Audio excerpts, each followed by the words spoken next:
I'm curious if with DNRS and the lightning process, did you find one more helpful with your recovery? I know it'll vary for different people. There are quite a few of these programs, and with Liz did an article on comparing them, and I kind of looked at all of them. I think what's worth flagging is that the lightning process, I just did an intro call. It's kind of like a 4-hour audio file.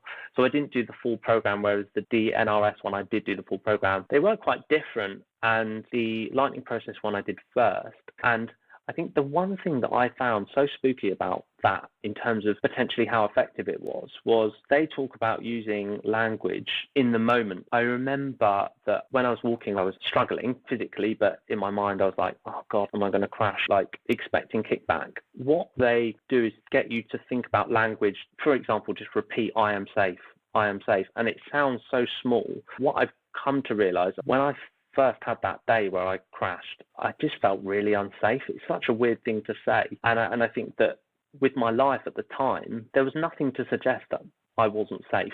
I was in a healthy relationship. I had family and friends.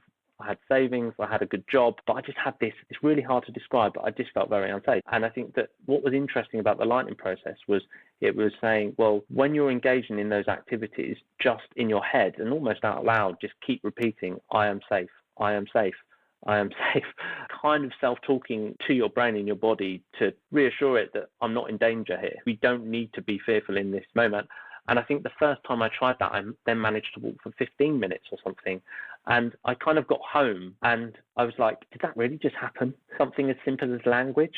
Surely not. Surely that's too simple. But I think it proved to me that there are probably things that are simple, that are effective. They're maybe just not understood or well known.